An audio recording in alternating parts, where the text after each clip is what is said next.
Oi, oi. Boa noite, todo mundo. Espero que estejam todos bem. Todos estudando muito em casa, fazendo as coisas. Vamos esperar o pessoal entrando.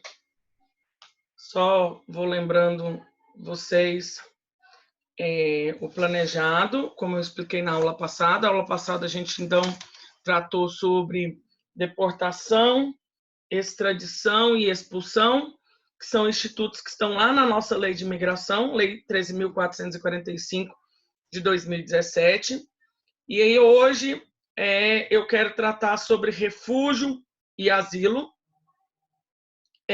Um está conceituado no direito, na mesma lei 13.445, no direito auxiliar, e os outros estão nos tratados internacionais, e nós temos uma lei própria, que é a lei de refúgio. Então, esse é o papel nosso para hoje. Nosso objetivo é tratar sobre isso. A Anisadora acabou de me mandar uma mensagem falando que algumas pessoas estão com medo da questão de usar o Zoom. Eu vou esclarecer para vocês o que eu fui ler a respeito, e eu tenho alguns amigos que também trabalham no Serviço de Inteligência Brasileira, e eu estava conversando com eles a respeito do que foi que aconteceu junto à Embrapa. Foi onde começou todo o problema.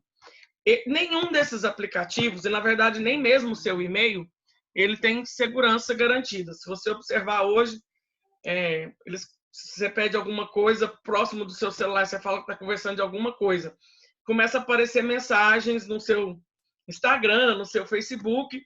Isso é porque significa que as nossas informações, nossos sigilos de dados já se foram há muito tempo. E a orientação da Embrapa, porque a Embrapa, como ela é uma empresa pública brasileira, onde trabalha com, inclusive, proteção de dados, de questão de produções agrícolas, que é um forte no Brasil, eles têm um aplicativo próprio de reuniões. E aí aquele despacho que foi dado da Embrapa foi porque para eles não utilizarem o Zoom, porque era para utilizar o aplicativo próprio interno que eles têm, e segundo, porque todo mundo sabe que não existe segurança nessas informações. Quem já teve oportunidade alguma vez na vida de ler o livro do Harari, até eu estou procurando ele aqui agora na minha biblioteca, que eu tenho eles. Ele está dentro do armário, depois eu pego. São livros onde o Harari ele vai mostrar a gente. Hoje nós vivemos num verdadeiro Big Brother, muito mais brother do que vocês pensam. Então, se a pessoa não quer participar, não teria problema nesse momento. A aula depois vai ser disponibilizada, o link lá pelo canal do YouTube, que eu vou postar. Então, que vocês possam compreender. Gente, eu falo que esse momento que nós estamos vivendo é uma readaptação. E aí tem um outro amigo meu que é mais das teorias das conspirações, que ele acha que o que aconteceu foi um boicote das outras empresas para falar que todas essas empresas têm esse problema. Recentemente, parece que, não sei, foi do Meeting Room desses também teve um problema. Só que na semana passada, as ações da Zoom subiu mais de, parece que 1000%. Então, era um lugar bom para você investir, era a Zoom, na empresa Zoom, por causa dessa troca de dados. E um monte de gente comprando os acessos. Inclusive, eu informo para vocês que agora eu tenho um acesso pago, até por isso que vocês viram aí o nome do Daniel Costa, que ele comprou uma conta para nós dois, já que nós dois damos aulas por essa modalidade, e aí não tem um limite de tempo. Então, eu vou poder falar mais do que os 40 minutos. Então, vai ser bom. E eu posso falar mais devagar, vocês podem me perguntar, para a gente ter realmente uma aula aqui dessa forma. Deixa eu ver aqui. A Luciana, conseguiu o áudio, Luciana? Geralmente quem não consegue o áudio é porque no cantinho esquerdo embaixo está apertado lá para a questão do áudio. Então, vamos dar início à nossa aula. Fico feliz de ver a carinha de alguns pessoalmente, outros estão sem rosto, mas não tem problema. Então, é a Alana, a Luciana, que eu estou vendo realmente. O resto eu estou vendo só os nomezinhos, as fotos. Então, eu vou dar aula para vocês hoje, como eu disse, de refúgio e asilo. Gente, primeiro, eu tenho que esclarecer que essa diferenciação desses dois institutos, ela é uma coisa relativamente moderna. Por quê? Antes do século XIX, porque ela foi criada após essa diferenciação de refúgio e asilo, após a Segunda Guerra Mundial, antes não tinha muito essa diferença. Eram dois institutos que eram semelhantes, tanto o asilo como o refúgio.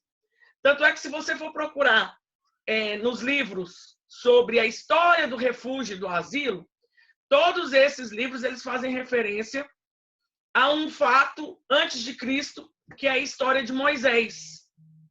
Porque quem já leu um pouquinho da Bíblia, já ouviu falar sobre a história de Moisés. Moisés, a mãe dele deu à luz a ele, e foi necessário que ela colocasse ele dentro de um cestinho, porque a ordem naquele tempo era de matar todos os filhos meninos, homens que tinham nascido. E aí a mãe, como não queria matar Moisés, colocou dentro de um rio, onde foi pego pela princesa.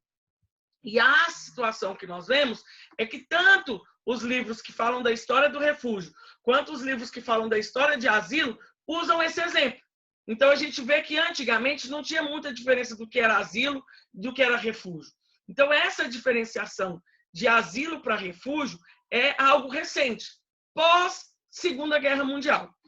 Antes da Segunda Guerra Mundial, o termo que era mais utilizado era de asilo. Inclusive, gente, eu gostaria já de deixar claro para vocês que asilo, o direito a asilo, aparece na Declaração Universal dos Direitos Humanos. A Declaração Universal dos Direitos Humanos de 1948 tem lá no artigo 14 o direito a asilo. Então, se você for observar, você vai ver lá que tem um artigo próprio falando da Declaração Universal dos Direitos Humanos, que é o artigo 14. Então, se você quiser, eu vou fazer até isso aqui, ó, gente.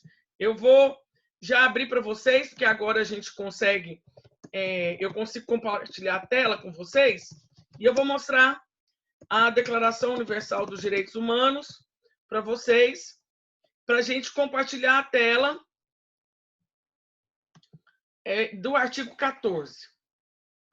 A maioria dos vademecums tem a Declaração Universal dos Direitos Humanos.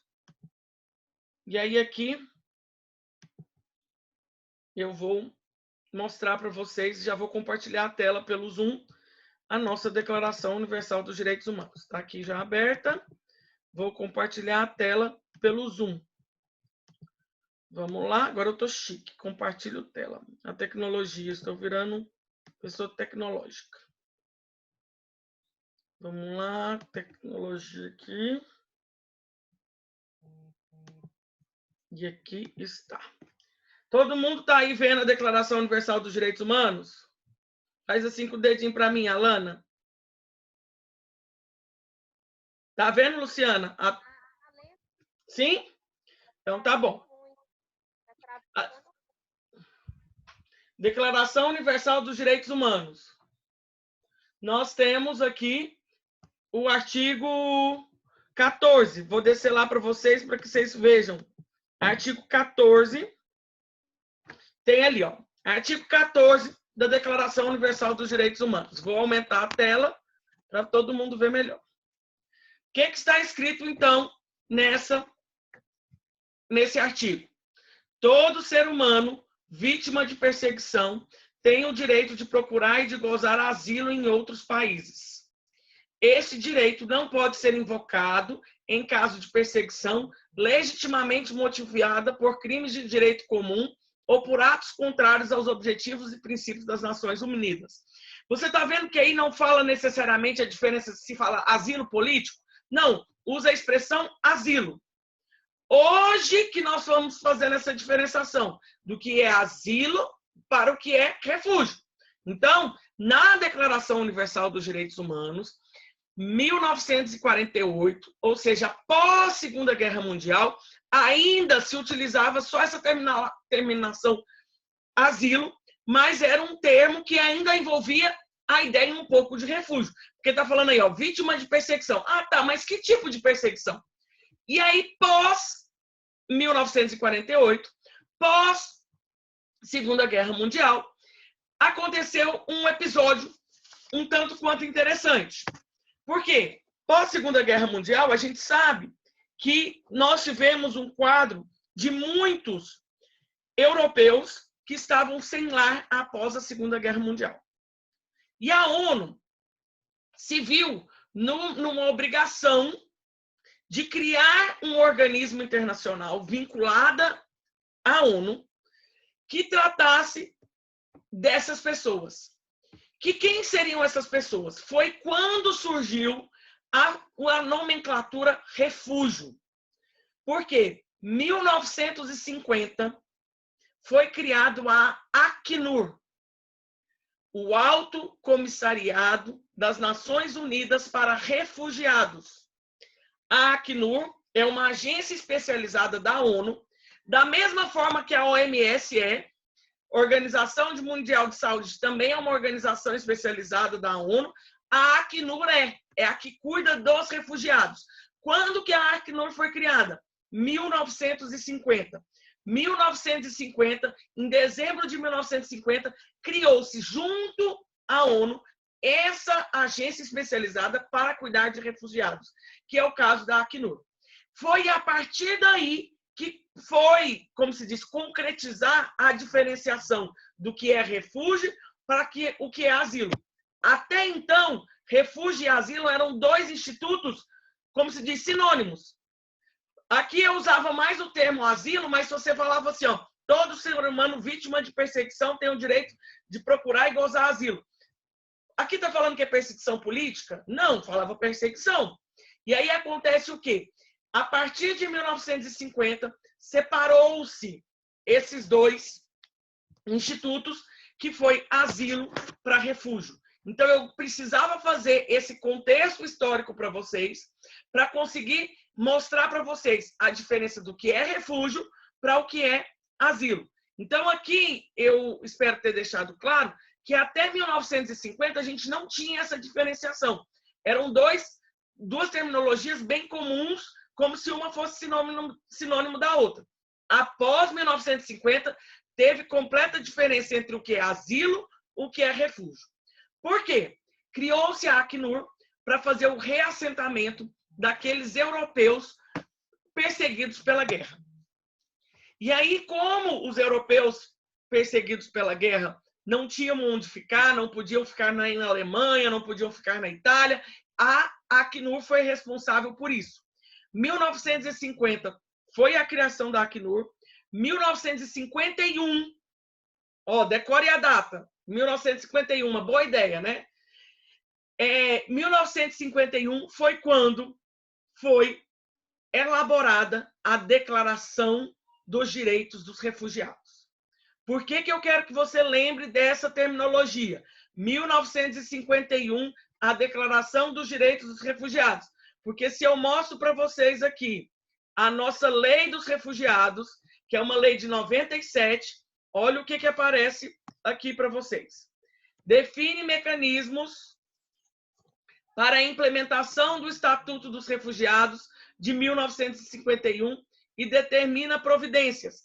Essa é a nossa lei brasileira, Lei 9.474 de 97, que recepcionou e, como se diz, colocou em prática no Brasil a questão dos refugiados. Nós não tínhamos até 51 uma lei que tratasse sobre refugiado, até 97. Apesar de nós sermos signatários desde o início da Convenção dos Refugiados, ela foi implementada pela lei de 97. Então, foi graças ao Estatuto dos Refugiados, que é o que nós chamamos da Convenção dos Direitos dos Refugiados, que é de 1951, que foi criada em âmbito nacional a Lei 9.474. Certo? Então, temos aí esse contexto. 1948, temos a Declaração Universal dos Direitos Humanos falando somente de asilo. 1950, cria-se a Acnur, que é uma agência vinculada à ONU para os refugiados. em 1951 sai a Convenção sobre os Direitos dos Refugiados. Ok até aí? Certo. Mas essa Convenção de 1951, sabe uma curiosidade que nós temos dela, gente? Ela estava preocupada apenas com refugiados europeus. Ela não ampliava o conceito do que seria refugiado, porque eles estavam preocupados só com aquele fato próprio lá da Segunda Guerra Mundial. E aí vocês vão lembrar das nossas aulas ainda presenciais, quando, em 1967, foi feito o protocolo. O que era protocolo? Por que tinha um tratado que chamava protocolo? Vocês lembram quando eu falava convenção? Convenção seria a ideia de trazer direitos gerais, princípios gerais.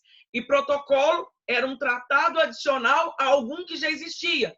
Então, o protocolo de 1967 vai expandir o que é refúgio, vai expandir o serviço da Acnur e vai tratar além das fronteiras europeias. Não seria apenas para as pessoas afetadas pela Segunda Guerra Mundial, mas para qualquer pessoa em situação de perseguição. Então, depois de eu entender isso, é importante eu agora conceituar o que é um e o que é outro. Então, vou parar de compartilhar a tela aqui e perguntar para quem estiver aí, quiser se manifestar, está entendendo o que eu estou falando? Alana, você falou que está travando muito, mas deu para entender? Deu para entender? Luciana, deu para entender? Está tudo ok até aqui? Essa parte histórica? Se você quiser falar alguma coisa, quer falar alguma coisa, Alana? Quer falar? Não, então ok. Então vamos lá. Quem quiser falar, ou então pode escrever aqui pelo chat, que o chat está aberto também, ou pode manifestar, levantar a mãozinha aí, que eu interrompo. Então, entendemos o histórico. Então, vamos pensar. Essa diferença propriamente dita do que é asilo e do que é refúgio foi existir mesmo após 1951, quando nós tínhamos dois ordenamentos internacionais, um conceituando o que era asilo e o outro conceituando o que era refúgio. 1951 foi o start dessa diferenciação. O que é asilo? Vou começar com asilo, que é o que é mais antigo, que é o que está lá na nossa Declaração Universal dos Direitos Humanos de 1948. 1948 nós temos lá o conceito do que é asilo, que eu mostrei para vocês. Nós temos alguma legislação interna que fala do que é asilo? A palavra asilo aparece na nossa Constituição? Vocês acham que a palavra asilo aparece na nossa Constituição? Aparece, gente. Vocês lembram quando a gente leu aquele texto que falava... Eu até estou com ele aqui, e está lá no liceu de vocês também, que é um texto que a gente trabalhou logo nas primeiras aulas. É esse texto aqui, ó, que fala dos princípios das relações internacionais na Constituição de 88. É os princípios que estão lá no artigo 4º. Se você observar o artigo 4º da Constituição, um dos princípios que está lá é a ideia de concessão de asilo político. Então, no artigo 4º da Constituição, tem essa obrigação do Estado brasileiro em conceder asilo político. O que é asilo político? Tem esse conceito em algum lugar? Sim. Antigamente, estava previsto o conceito do que era asilo no Estatuto do Estrangeiro, que era de 1980. Após a Lei 13.445 de 2017, que é a lei atual que nós temos chamada de Lei de Imigração, lá que vem regulado o que é conhecido como asilo político.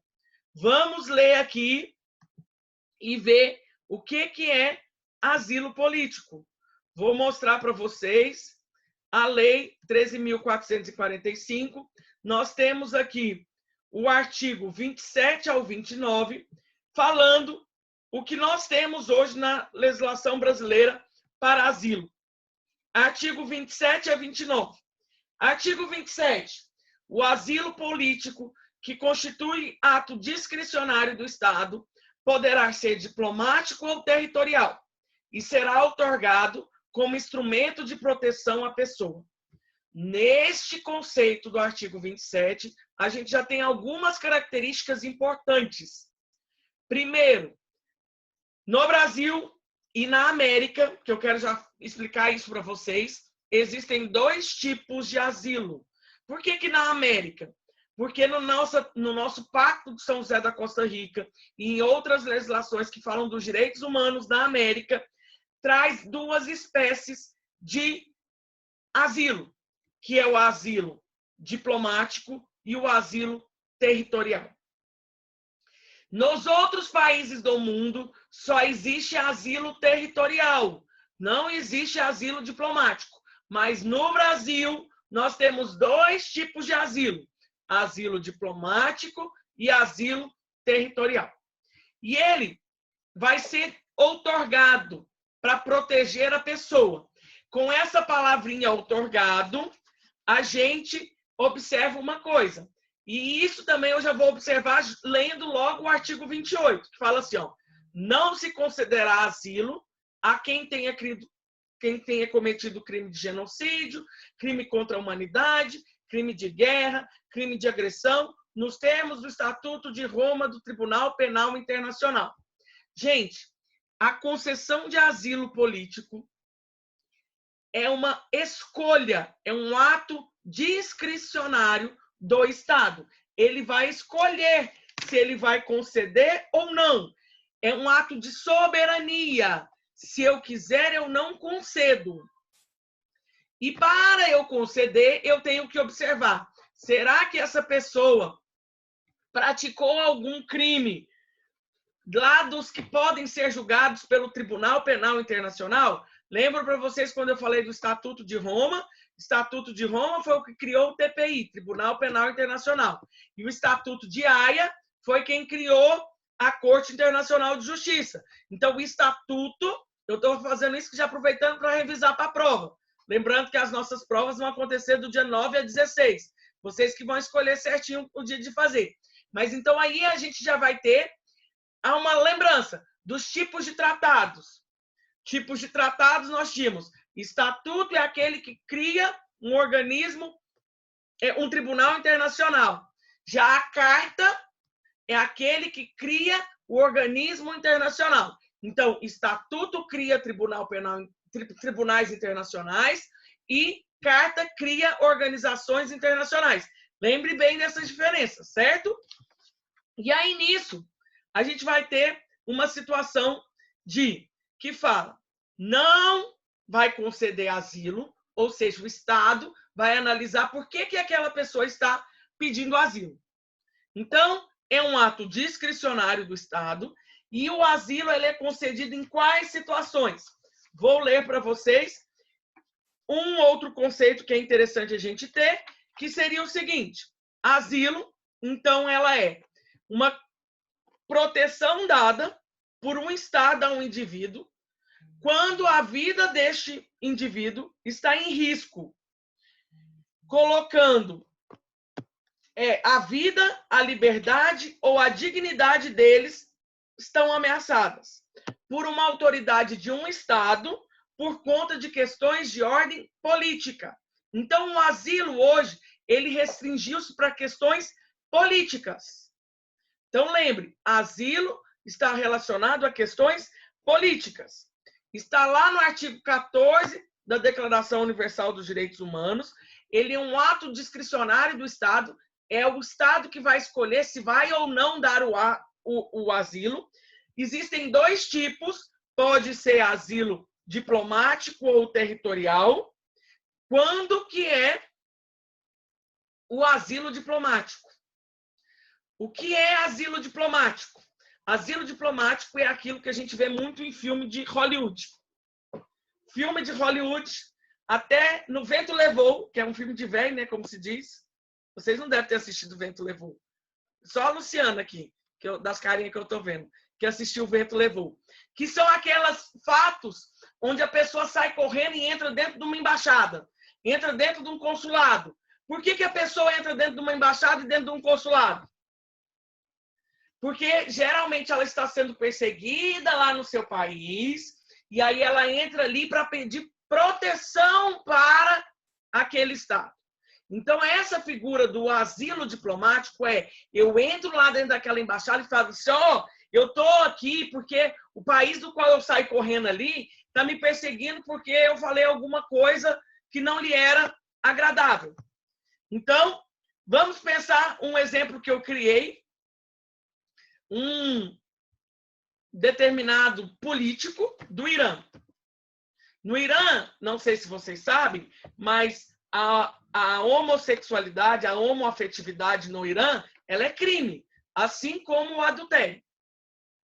E eu vou pensar que um determinado político no Irã foi eleito e ninguém sabia de que o mesmo era homoafetivo. E ele, uma vez que eleito, ele resolve exercer os seus direitos e resolve querer fazer uma lei regularizando o casamento homoafetivo no Irã. E aí, no momento que ele regulariza ele tenta regularizar esse casamento, o projeto de lei dele não passa e ele se torna um perseguido político e precisa fugir do Irã, porque em determinadas situações isso pode ser, inclusive, a pessoa pode ser apedrejada. E aí esse político resolve fugir dali e ele acha no meio do caminho a embaixada lá na cidade de Teherã, na capital do Irã, tem a embaixada do Brasil. Ele corre dentro lá da embaixada do Brasil e fala: Brasil, eu preciso de refúgio. Refúgio não, asilo. Eu preciso de asilo porque aqui no meu estado eles querem me matar e eu sou um perseguido político porque eu quis fazer essa lei. E o estado não concordou e eles agora querem me matar. E ele vai entrar dentro daquela embaixada, solicitar o seu asilo, e aí tem uma curiosidade.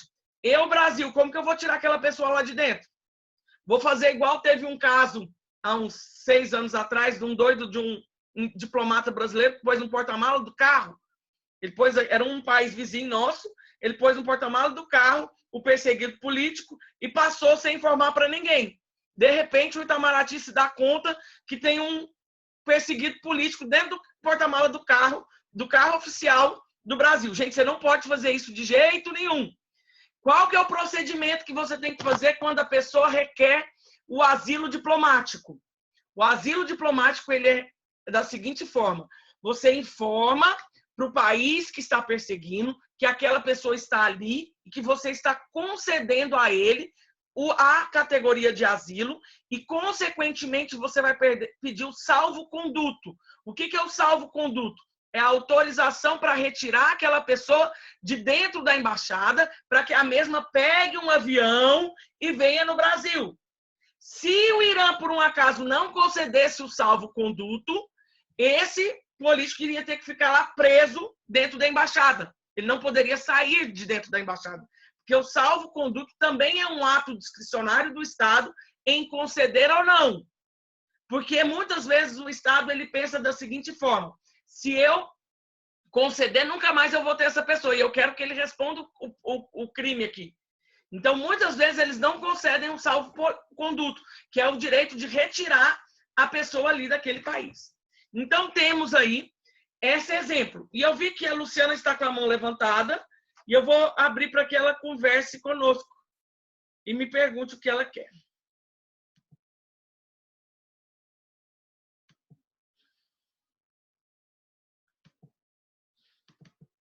Oi, Luciana.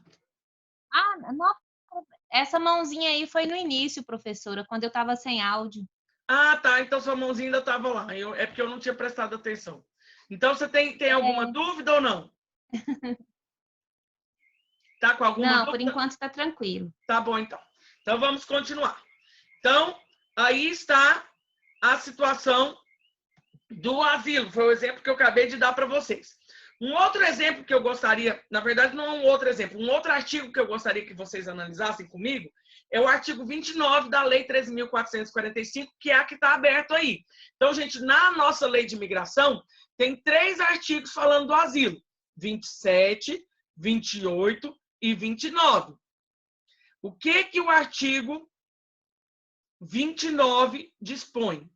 O artigo 29 fala: a saída do asilado do país sem prévia comunicação implica renúncia ao asilo. Vamos pensar que chegou esse mesmo deputado aqui no Brasil, o Irã concedeu o salvo-conduto, ele chegou aqui. E aí ele estava de boa aqui no Brasil e resolveu dar uma viajada. Só que ele não comunicou a ninguém. Ele saiu e falou assim, não, vou sair passeando aqui na América, olha que beleza, vou conhecer Argentina, Paraguai, Uruguai, todo mundo aqui ao redor. O fato dele sair do país sem prévia comunicação significa renúncia a esse benefício que o Estado deu a ele, que é o benefício do asilo. O fato de eu conceder asilo significa que aquela pessoa tem que ficar dentro do meu território. O ideal é que ele não fique sempre porque, como existe a figura do asilo diplomático, geralmente o asilo diplomático ele vai acontecer em um curto prazo de tempo. A pessoa chega lá na sua embaixada ou no seu consulado, você concede a ele ao asilo diplomático, mas você quer tirar ele lá de dentro, porque qual é o sentido de você ficar com um estrangeiro dentro da sua embaixada? É uma situação muito complicada, que você tem que criar uma casa para ele ali dentro, né? Então, você vai tirar ele dali e trazer ele para o país, para ele ter um asilo territorial. Mas se esse sair do território, significa que o mesmo está renunciando à condição de asilo. Uma coisa, professor, asilo é a mesma coisa de exílio? Sim. O exílio, a gente utilizou muito por causa da ditadura. Aí a gente fala dos exilados. Mas é a mesma coisa, são terminologias exílio e asilo, são terminologias sinônimas. Então, temos aqui essa situação, que é o que eu gostaria de conceituar com vocês quanto a asilo. Todo mundo entendeu o asilo? Tá todo mundo ok aí quanto ao asilo? Se não tiver, pode falar comigo. Alana tá ok, Bruna tá ok, Natália tá ok, que são as que estão aparecendo na cara para mim. A Luciana já tinha falado que estava ok. Então, eu vou tirar a tela aqui dos artigos 27 a 29 da Lei 13.445 e vou voltar para a tela de todo mundo, que daqui a pouco a gente vai colocar os artigos do refúgio. Então, asilo, hoje, está relacionado a questões políticas, quando a pessoa ela solicita a um Estado, em virtude de que ela está tendo risco de vida, liberdade ou dignidade, por causa de questões de perseguições de ordem política. O asilo está previsto na Declaração Universal dos Direitos Humanos. E uma outra curiosidade que eu faço para vocês, refúgio, apesar de hoje a gente escutar muito mais de refúgio do que de asilo, não tem nada na Declaração Universal dos Direitos Humanos, tá, gente? A palavra refúgio nem aparece na Declaração Universal dos Direitos Humanos. Só aparece asilo. Então, asilo está aqui, ok. E aí eu vou entrar para refúgio. O que é refúgio? Aí, refúgio, a gente precisa lembrar da sua criação. Foi criada essa terminologia para tentar reassentar aquelas pessoas que estavam sem lar, sem nação para viver, em virtude da Segunda Guerra Mundial. Surgiu, então, um tratado. Surgiu primeiro o Acnur, né, que era junto à ONU, que iria cuidar desses refugiados, e surgiu um tratado internacional, que é a Convenção Internacional sobre os Direitos dos Refugiados, de 1951. A partir daí, começou-se a trabalhar o que é o conceito de refúgio. Vou compartilhar com vocês a nossa legislação de 97, que fala o que é refugiado. Então, vamos lá. Legislação de 97, 9.474. Olha logo o artigo 1º. O que é o artigo 1º? É onde traz o conceito de refúgio. Conceito de refúgio, artigo 1º, na Lei 9.474, de 97. Traz o seguinte: será reconhecido como refúgio todo indivíduo que, inciso 1, devido a fundados temores de perseguição por motivos de raça, religião, nacionalidade, grupo social ou opiniões políticas, encontre-se fora de seu país de nacionalidade e não possa ou não queira acolher-se à proteção de tal país. O que nós temos aqui? Temos uma perseguição muito maior do que uma perseguição apenas por caráter político. São perseguições por motivo de raça, religião, nacionalidade, grupo social ou opiniões políticas. Até entra a questão de opiniões políticas aí. Mas essa questão de opiniões políticas, geralmente aqui, vai envolver mais grupos. Vai ser o pedido de refúgio familiares e outras coisas desse sentido. E aí, olha onde que ele está. Existe a figura de refúgio diplomático? Não. Não tem a possibilidade de conceder refúgio diplomático. A pessoa já tem que estar fora do seu país. Ela não pode estar dentro do seu país, ela tem que estar fora. E aí, nisso, vocês vão lembrar comigo de quando começou a guerra na Síria. Infelizmente, gente, a guerra da Síria já vai fazer 8 anos. Tá? Então, pensa que catástrofe que ali aquele país vive há 8 anos. O que aconteceu ali na guerra da Síria? Eu falo para vocês terem noção do tempo, é mais tempo do que vocês estão na faculdade. Vocês já estão doidos para sair da faculdade. Pensa quem está na guerra da Síria, que tem mais tempo do que o tempo que vocês estão na faculdade. A guerra da Síria, logo quando começou, as pessoas ficaram muito ali dentro do país. Eles ficavam, como se diz, eles saíam do lugar que eles estavam sendo perseguidos e iam para outras cidades. Chegou num ponto onde não dava mais para ficar dentro do país. Eles começaram a ir para os países de fronteira. E aí é uma curiosidade que daqui a pouco eu vou mostrar para vocês, os dados oficiais do Itamaraty, uma publicação que foi feita em 2018 sobre dados dos refugiados.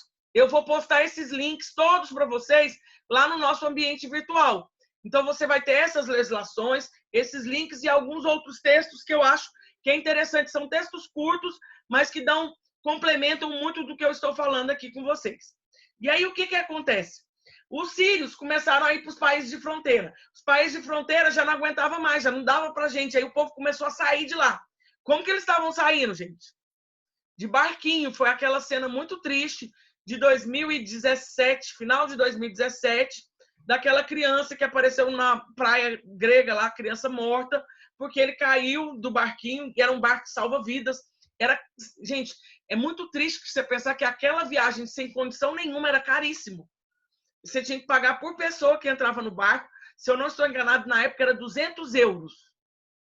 Para você entrar naquele barco sem salva-vidas, sem nada, um botezinho de, como se diz, inflável, você pagava 200 euros por pessoa. Para tentar uma vida melhor aonde? Eles saíam ali da região da Síria para tentar uma vida melhor na Europa. Eles chegavam na Grécia. Chegando na Grécia, a Grécia está quebrada. A Grécia não tinha como receber aquele povo. Então, eles não queriam pedir refúgio ali. Eles começavam a andar. Gente, você já imaginou você chegar cansado, com fome, sem dinheiro, sem nada, e ter que andar para procurar uma situação melhor? E aí eles passavam muito próximo à Hungria, ali a região da Hungria, e aí aconteceu o quê?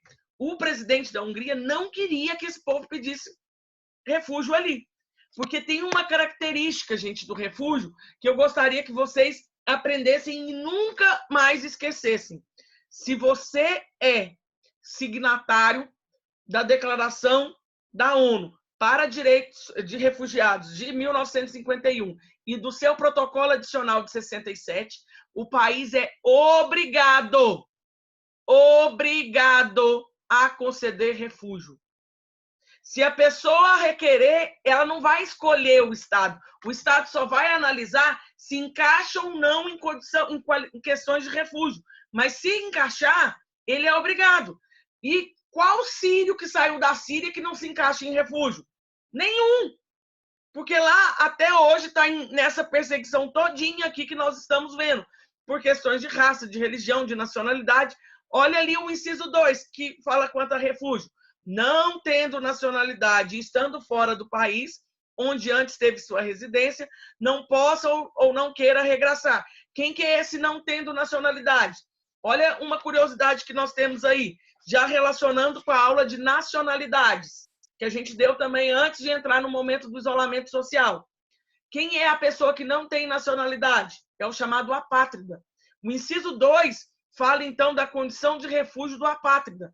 Eu não tenho nacionalidade e onde eu morava eu não posso porque eu estou sofrendo as mesmas perseguições do inciso anterior. Ou seja, perseguições que são baseadas por motivo de raça, religião, nacionalidade, grupo social ou opiniões políticas.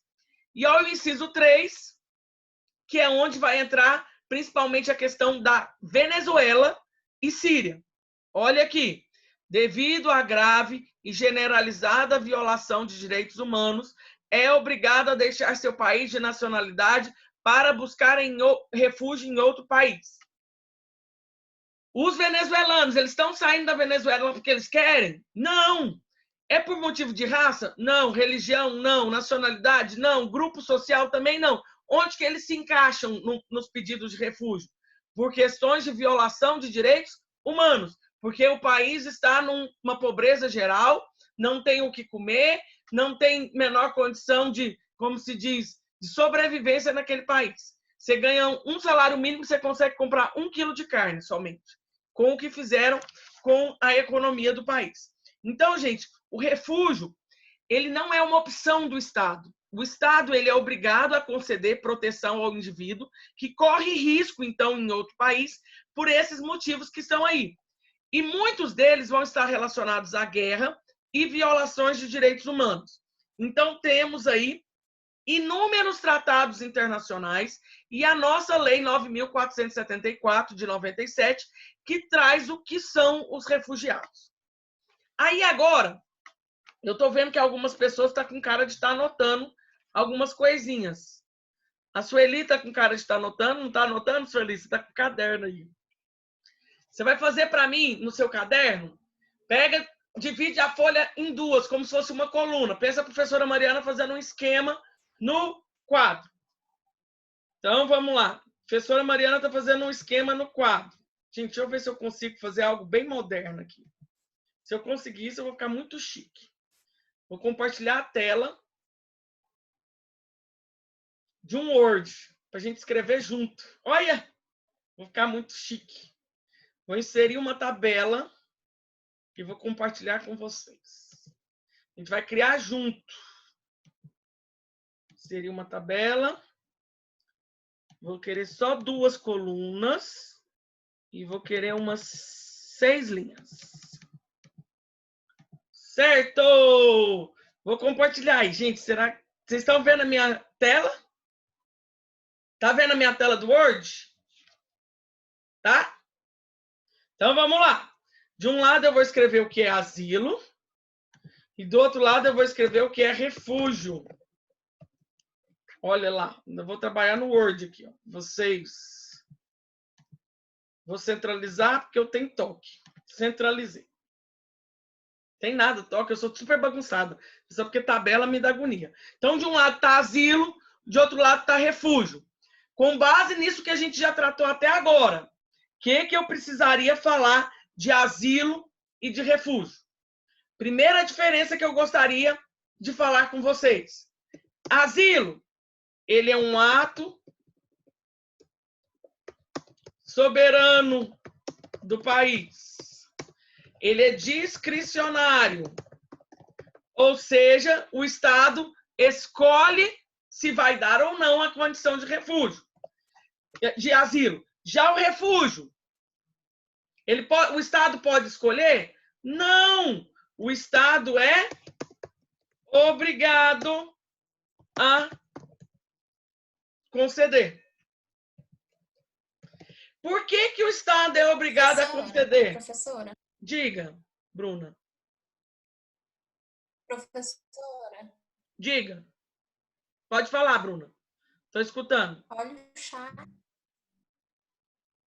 Olhar o chat? Desculpa, perdão, interromper, mas eu não estou vendo. Deixa eu ver o que Tem você... aluno que não está conseguindo ver a tela do Word. Você não está conseguindo ver a tela do Word, não? Não. Ixi, então deixa eu ver o que tem uns pontinhos embaixo, rola a tela para a direita ou para a esquerda que eles acham a tela do Word. Vê se você faz o que ela Tem 6 pontinhos embaixo. A tela do Word está no segundo.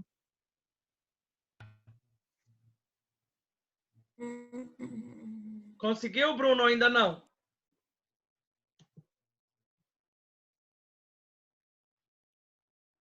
Amiga, escreve.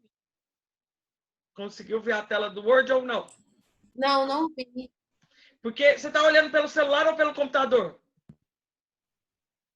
Tô olhando pelo computador. Tá. No computador, você vai ter a opção de... Você está vendo o quê? Todo mundo? Você estava vendo a lei? Tava vendo a lei. Estava vendo a lei? Deixa eu fazer um negócio aqui. Tava. Eu vou fazer paralisar a compartilhamento de tela. Paralisei aqui e vou pôr para de novo. Então, vou pôr aqui. Vou pôr para vocês verem meu documento do Word. Vamos ver se agora dá certo. Deu certo ou não? Deu. Deu? Deu Agora certo. deu certo. Eba, Deu. então bom. Então aqui, estou diferenciando asilo de refúgio. Asilo é um ato soberano do país, ele é discricionário. Refúgio, ele é obrigado a conceder. O Estado, se eu sou signatário da Convenção de 1951 e do Protocolo de 1967, eu não tenho opção. E aí, muitas vezes, algumas vezes, a gente fica meio bravo assim, fala assim, o que esses venezuelanos estão fazendo aqui? A gente tem que mandar esse povo embora. Gente, não, você não pode mandar eles embora. Porque você escolheu assinar o protocolo. Para você mandar eles embora, você teria que denunciar o seu tratado e aí, consequentemente, seria uma escolha. Mas hoje, você, uma vez que você está obrigado pelo tratado internacional, você aceitou que aquilo lá é obrigação sua. Então, é obrigado a conceder. Eu vou acrescentar aqui. Uma vez que o Estado é parte, é signatário. Parte não, vou pôr signatário. Da Convenção de 1951 e do Protocolo de 1900. Professora. Oi. Diga, Luciana. Pode falar. Travou o vídeo e o áudio travaram aí nessa parte. Agora o vídeo e o áudio travaram agora nessa parte. Então, eu vou repetir agora a parte. O país. Você está me escutando agora?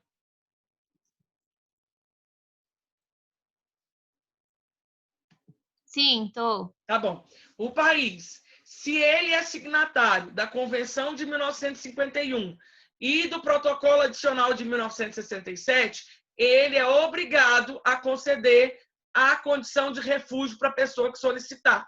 Diferente do asilo. O asilo, não. É o país que escolhe se aquela pessoa tem o direito de receber o asilo político ou não.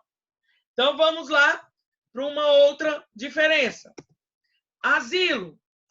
Não existe foro internacional. Por mais que na Declaração Universal dos Direitos Humanos, lá no artigo 14, fala da questão do asilo, não existe um foro internacional para esse tema. Já o refúgio, nós temos, existe foro internacional. Qual é o foro internacional do asilo? O mais conhecido deles é a Acnur, na ONU. Então, em âmbito nacional, nós temos um outro, como se diz, agência aqui dentro de nós, que está vinculada ao Ministério da Justiça. Na hora que eu for falar sobre os dados, eu vou mostrar para vocês o CONARE. CONARE, então, é o nosso departamento interno que cuida das concessões dos refúgios, tá? Mas em âmbito internacional é a Acnur. O que significa Acnur? Eu vou escrever aqui na frente, para vocês saberem. É o Alto Comissariado das Nações Unidas para refugiados. Então, isso significa Acnur. O que é os motivos? Qual o motivo que a pessoa pede asilo? Motivos políticos. Então, é oriundo de perseguições políticas. O asilo está relacionado a motivos políticos. Já refúgio são variados motivos, mas geralmente eu vou pôr violações de direitos humanos, questões de raça, religião, nacionalidade, etc. Certo? Eu vou voltar aqui só para até completar um negócio para vocês. Artigo 27 a 29 da Lei 13.445 de 2017. Já o refúgio, nós temos uma lei própria, que é a Lei 9.474 de 1997. Olha que bonitinho. Tá ficando bonitinho. Essa tabela aqui eu vou compartilhar para vocês, tá? Já vou aproveitar e compartilhar ela com o link da nossa aula. Então, eu copio, ponho o link da aula, tudo nessa tabelinha. Olha que legal, vai ficar bacana. Todo mundo tá me escutando? Sim. Então, tá bom. Então, aqui está os motivos. E aí, outra questão. As espécies.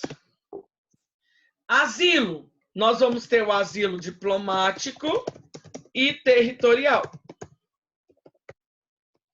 Ou seja, a pessoa pode estar dentro do próprio país e requerer asilo, lá indo numa embaixada ou num consulado. Já no refúgio, só é admitido quando o indivíduo está fora do seu país. Certo? Então, quando o indivíduo... eu pus 2 acentos. Indivíduo está fora do seu país. Então, se eu tenho a figura da obrigatoriedade dele sair do país, então só vai existir refúgio territorial. Então, muita atenção, porque algumas vezes aparecem as palavras somente, nunca. Então, se aparecer lá, nunca existirá refúgio diplomático. Verdadeiro ou falso? Verdadeiro. Porque não tem mesmo. O refúgio, obrigatoriamente, a pessoa tem que estar em outro território. E o outro tema, o último tópico que eu gostaria de falar para vocês aí, é já para a gente fazer a relação com os dados que eu vou analisar com vocês. Em âmbito nacional, não tem um departamento próprio no Brasil para asilo.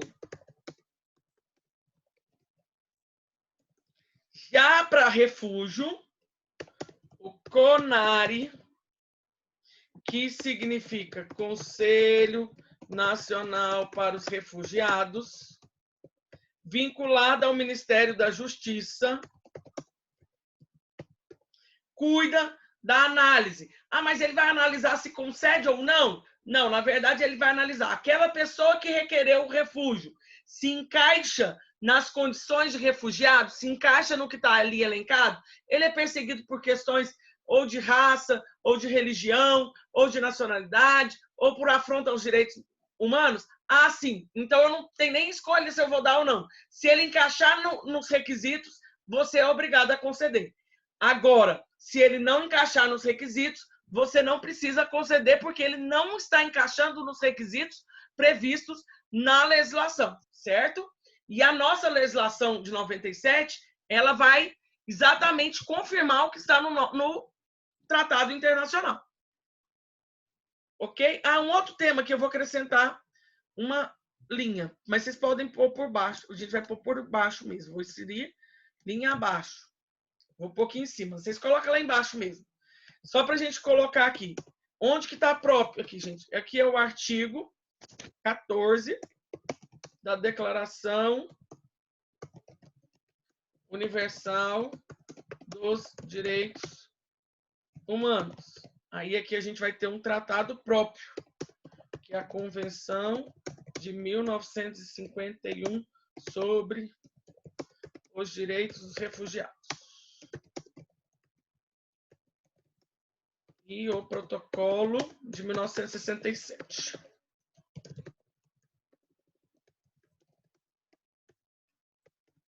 Então, 1967. Ficou bonitinha a minha tabela. Ok até aqui? Então, eu vou compartilhar com vocês depois esse arquivozinho que a gente construiu aqui junto. Tá? Então, eu vou deixar de compartilhar aqui a tela com vocês para a gente conversar um pouquinho mais. Para eu até ver todo mundo que está aqui conosco. Até aqui, ok? A diferenciação de asilo para refúgio? Alguém ficou com alguma dúvida? Quem é a Luciana que está contigo aí? Oi, Luiz Fernando. Ela é o quê, sua? Maria Rosa. Ah, Maria Rosa. É minha filhada. Sua afilhada. Ela mora comigo. Ah, oi, Maria Rosa. Você está aprendendo também o que é asilo e refúgio? Vai servir para sua vida. Então, vamos lá. Agora eu quero conversar com vocês um pouquinho dos dados oficiais do governo. São os dados do Ministério da Justiça, junto com o Itamaraty, sobre a questão dos refugiados. É um trabalho que eles publicam, já está na 4ª edição, que é Refugiados em Números. Começou no ano de 2015, 15, 16, 17, 18. Essa publicação que eu vou mostrar para vocês é a última, que é a de 2018, que ainda não saiu a de 2019. Então, a gente vai estar olhando esses dados oficiais. Eu vou mandar o link também nessa mesma folhinha da nossa tabela, para vocês terem uma ideia da situação dos refugiados hoje no mundo e no Brasil, porque eu achei muito bacana esse trabalho que eles fizeram. Então, eu vou compartilhar aqui com vocês a tela. Aqui a declaração está aqui. Ops. Não está aqui. Então, deixa eu compartilhar de novo. Aqui. Aqui, bonitinho. Isso aqui foi um material. Eu vou mandar também. Eu tenho ele em PDF também. Posso estar passando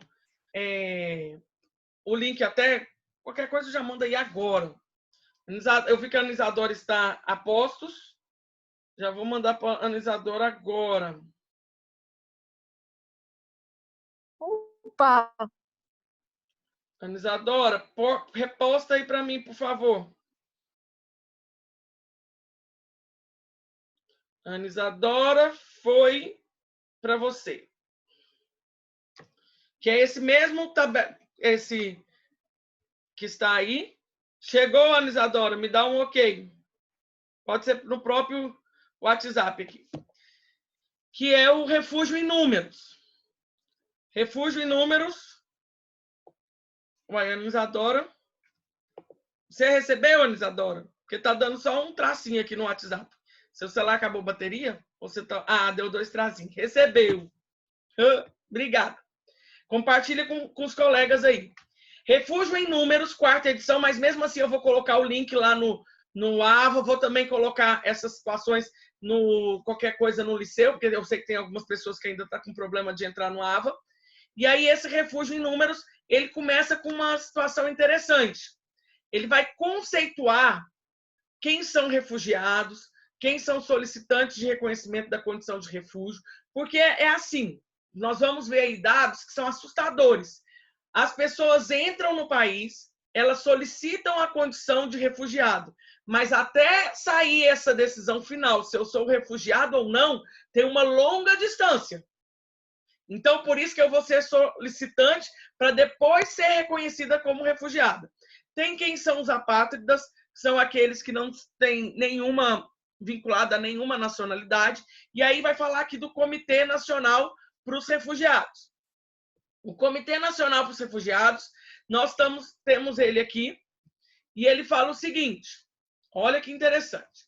Segundo a Lei 9.474, o CONAR, então, é um órgão de deliberação coletiva no âmbito do Ministério da Justiça e Segurança Pública, que vai ser responsável pela análise da solicitação e pelo reconhecimento da condição de refúgio.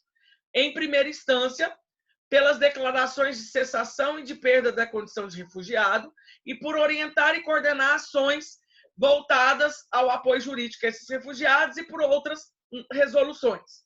Então, nós vamos ter todas essas situações aqui, do que seria o CONARE, o que é a reunião familiar, também, que é uma modalidade que existe. A reunião familiar é a possibilidade, uma vez que alguém já conseguiu o refúgio, ele valeria para o restante da família para poder vir para viver no Brasil. E o reassentamento é quando a pessoa está em risco no primeiro país que ele pediu refúgio e ele é obrigado a se deslocar para um outro país. Se Deus quiser, em breve, quando voltarmos, eu sempre gosto, já tem alguns anos que eu levo essa pessoa lá em sala para conversar com os alunos, e eu sempre gosto de levar essa pessoa que trabalha lá na União Evangélica. Eu acredito que alguns já ouviu e nunca soube quem ele é. Ele, como se diz, parece indiano, mas ele não é indiano, ele é um paquistanês que trabalha na União Evangélica e que ele é refugiado juntamente com a sua família. Ele está refugiado no Brasil por questões religiosas, porque o Paquistão é um país de predominância muçulmana e ele foi condenado lá no Paquistão porque alegaram que ele é cristão e ele tinha colado, justamente na época da Páscoa, ele foi colar um aviso na rua, num muro da rua, de que iria ter um culto de Páscoa na igreja lá cristã. E aí argumentaram que ele colou esse papel em cima de um papel que falava de uma questão também que ia acontecer na mesquita. E aí aquilo lá foi motivo de condenação. Ele iria ficar preso, se eu não estou enganado, era 8, 9 anos, uma coisa assim. E aí ele acabou fugindo do país e hoje ele é perseguido, inclusive, se eu não estou enganado, ele está condenado à morte, porque eles agravaram a pena dele. Então, hoje ele está aqui morando em Anápolis com a família dele. Inclusive, uma filha dele faz hoje direito. Quando eles chegaram, ela ainda era adolescente. A filha dele está nos primeiros períodos do curso de direito. Eu não posso falar o nome dele, porque pode acontecer, inclusive, a gente não pode tirar foto dele, tem todas as restrições, porque como ele corre risco de vida, se descobrirem ele aqui, ele pode ter a necessidade de ser reassentado, porque são situações que estão mais próximas de nós do que a gente acha. Então, vamos entender um pouquinho o panorama mundial do refúgio. Segundo o Alto Comissariado das Nações Unidas, que é a Acnur, no ano de 2018, no final de 2018, nós tínhamos 70,8 milhões de pessoas que foram forçadas a deixar seu país de origem por diferentes motivos de conflitos. Desses, 25,9 milhões já são reconhecidos como refugiados e 3,5 milhões são solicitantes ainda que não foram analisados a condição de refúgio. Então, se eu somar aqui, gente, 25 mais 3,5, a gente não chega nem em 30 milhões. Uai, professora, por que estão falando em 70,8 milhões? Porque acontece muito a necessidade de deslocamento interno.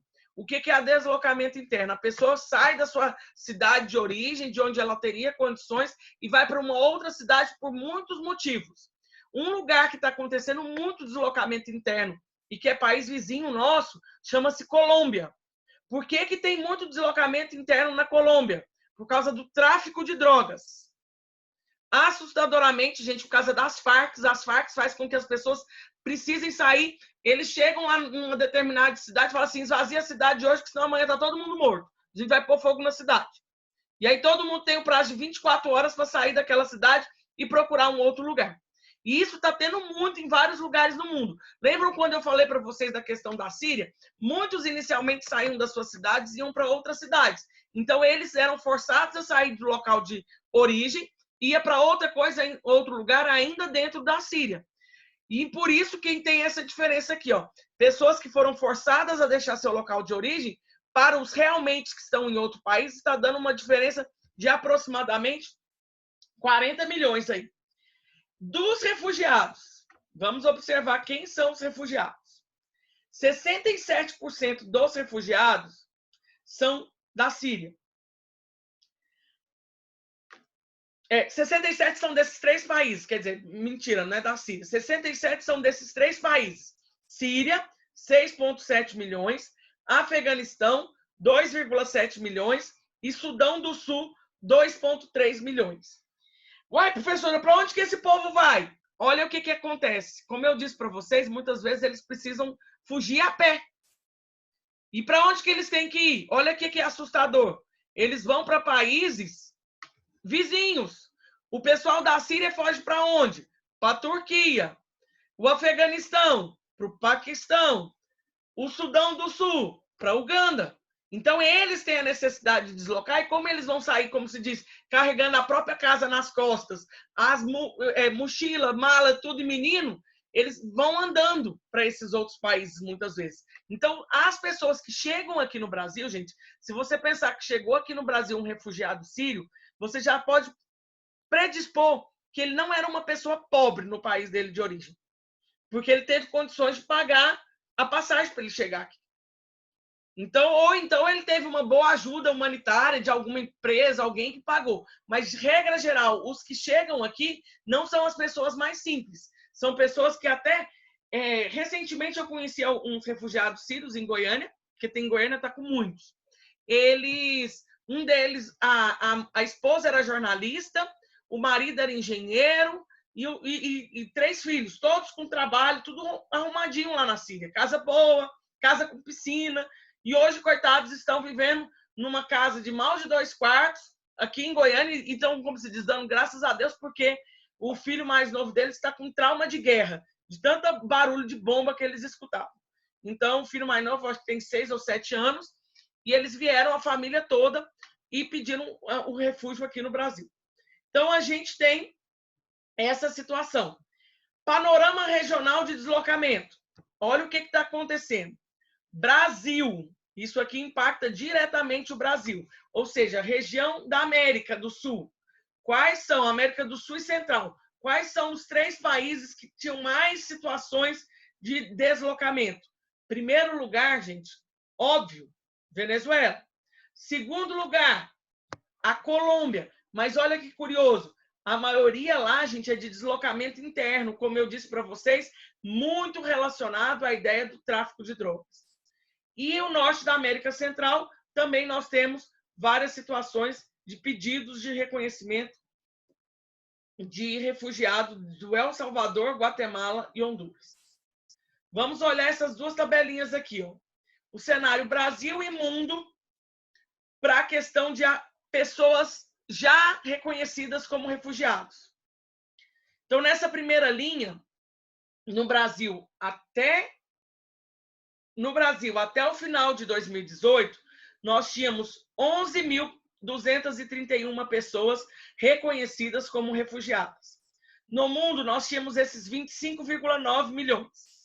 Lógico que esses 25,9 milhões já estão envolvidas esses 11 mil pessoas que estão aqui no Brasil, tá? Então, no total do mundo, o Brasil ainda é o que menos tem, como se diz, impacto, porque se você pensar, tem alguns países que estão com muitos refugiados. Na América, curiosamente, um dos países que mais recebeu refugiados foi os Estados Unidos. Vocês acreditam? Então, os dados de 2018 mostraram que os Estados Unidos recebeu uma quantidade muito significativa de refugiados. E aí vem 161 mil pedidos. Gente, se você analisar que tem 161 mil pedidos lá em trâmite, se você somar com os 11 mil, significa que se concluir todo mundo e for concedido refúgio para esses todos, nós vamos chegar numa categoria de aproximadamente 172 mil refugiados no Brasil. E aí, olha a quantidade de pedidos em trâmite que tem no mundo, 3,5.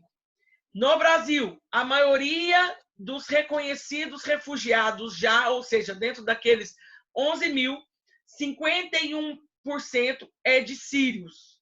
Então, hoje, de 11 mil refugiados, nós temos 51% são sírios. Significa que quase 6 mil pessoas dos refugiados que estão no Brasil são da Síria. E é bem proporcional, o maior número também de refugiados no mundo é de 26%, também são de sírios.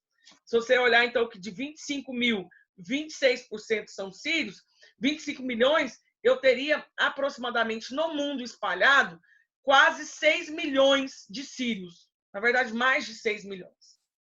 E aí vocês vão me perguntar, como muitos perguntam, ai, professora, por que essa guerra da Síria não acaba? Gente, essa guerra da Síria tem muita gente interessada por trás dela. Infelizmente, é uma guerra onde países que poderiam fazer alguma coisa, eles não vão pagar o preço de lutar sozinho, porque já foi proposto inúmeras vezes frente à Organização das Nações Unidas de combater essa guerra, como se diz lá, interna, né? Porque não é uma guerra entre dois países, isso aí é um problema interno do país. Junto à ONU, já colocaram em tema várias vezes, os Estados Unidos apoia o combate, só que tem 2 países que vetam, que são do Conselho de Segurança de modo permanente, da mesma forma que os Estados Unidos. Chama-se Rússia e China. E principalmente a Rússia. A Rússia é um grande aliado que a Síria tem, é a que apoia o Bashar. Então, por isso que nós já vamos para 8 anos de guerra na Síria e, infelizmente, a gente não sabe até quando isso irá. E aí vamos para refúgio no Brasil, que eu quero mostrar para vocês as solicitações de refúgio em 2018. Tudo isso, gente, foram pedidos que foram protocolados no Brasil. Então, olha aqui o que aconteceu. Se você somar, decora esse número, ó, os 161 mil pedidos que nós temos. Dos 161 mil pedidos acumulados em 2018, só em 2018 foram feitos 80 mil pedidos. Significa que até 2017 estava tudo até mais ou menos sob controle. Nós tínhamos 81 mil pedidos. 2018, por causa do problema da Venezuela, olha o que aconteceu com o Brasil. Só em 2018 nós tivemos 80 mil pedidos de refúgio, sendo que desses 80 mil, quase 80% é de venezuelanos. Então, 61 mil pedidos foram só de venezuelanos. Em segundo lugar foi o Haiti, depois Cuba. Desses de Cuba aí, gente, muitos desses até são aqueles médicos que vieram trabalhar no Brasil e que o Bolsonaro, logo quando ele ganhou a eleição, ele falou que ele iria encerrar esse programa. E aí os médicos, eles não queriam voltar para Cuba. E aí muitos deles fizeram pedido de refúgio. Aí vem China, vem Bangladesh, vem Angola, vem Senegal. Olha a Síria. É um dado muito interessante e que eu gostaria que vocês memorizassem. Tá? Então, porque como não estou falando que isso vai cair na sua prova, porque a sua prova é randomizada, como eu expliquei, a gente vai fazer muitas questões e vão ser escolhas aleatórias, mas talvez na sua prova possa ter. Qual que é o país que mais fez pedido em 2018? Venezuela. O país que mais fez pedido foi a Venezuela. Mas, se eu falar, qual é o país que o Brasil jamais concedeu refúgio? É a Síria. Olha esse dado aqui, ó. Nacionalidade com maior número acumulado de pessoas refugiadas no Brasil. É da Síria. Só que, olha, gente, atualmente a gente quase não está recebendo mais ninguém da Síria. Em 2018 só foram 409 pessoas. O nosso acumulado de pessoas da Síria foi aproximadamente de 2015 a 2017, onde chegou a grande maioria dos sírios no Brasil. Foi logo no início da guerra. Hoje já não está vindo mais tanto. As pessoas que tinham para sair dali já saíram. As pessoas que não tinham para sair não vão sair porque não tem condição. Ou então porque falar, eu vou sair daqui para tentar o quê nas outras vidas? Porque eles sabem que a situação do refugiado não é fácil para ninguém. Então, temos aqui esses dados. São dados, tá vendo aí, ó, fonte da Polícia Federal, de 2 de janeiro de 2019. Então, seriam esses os dados que eu gostaria de mostrar para vocês. Aqui vai mostrar em âmbito do mapa. E aí eles só mostram aqui também para onde que eles foram. Olha ali o problema de Roraima. Aí a gente entende muito até o choro do governador de Roraima, porque constantemente a gente vê no noticiário que Roraima está com um problema sério no âmbito da saúde, âmbito da educação, porque olha quantos foram só em Roraima. 50 mil pedidos, ou seja, 63% dos pedidos foram feitos em Roraima. Amazonas, 10 mil. Então, se você somar esses dois aqui, vai dar exatamente o povo da Venezuela. A Venezuela faz divisa justamente com a pontinha da Amazônia e com grande parte de Roraima. Então, eles podem entrar por esses dois lugares. E aí, olha lá onde é o terceiro lugar. Por que vocês acham que São Paulo é o terceiro estado com maior pedido de refúgio? Por causa do aeroporto internacional. Esses que chegam lá em São Paulo, quase todos vão ser por causa do aeroporto internacional. Aí vai vir ali a questão do Rio Grande do Sul, tem um número, e Paraná tem um número baixo, mas que a gente tem que analisar. E por que tem esses números aí, dessas regiões do Sul? Por causa dos países de fronteira nossa. Então, em virtude das nossas fronteiras, muitas vezes os refugiados já tentaram ir para Paraguai, para Argentina, para Uruguai, e aí eles não gostaram ou tiveram problemas nesses países, porque a gente sabe que a América Latina está como um todo sofrendo, a América do Sul, por questões econômicas, e aí eles acabam chegando no Brasil. Então, temos esses dados. E aí, as decisões do CONARE. Em 2018, ele decidiu só 13 mil processos, ou seja, tem um acumulado bem grande ali de processo administrativo, porque eu estou falando que tinha 161 mil pedidos. Ainda não saiu os dados de 2019, ou seja, 2019, gente, vai vir muita coisa.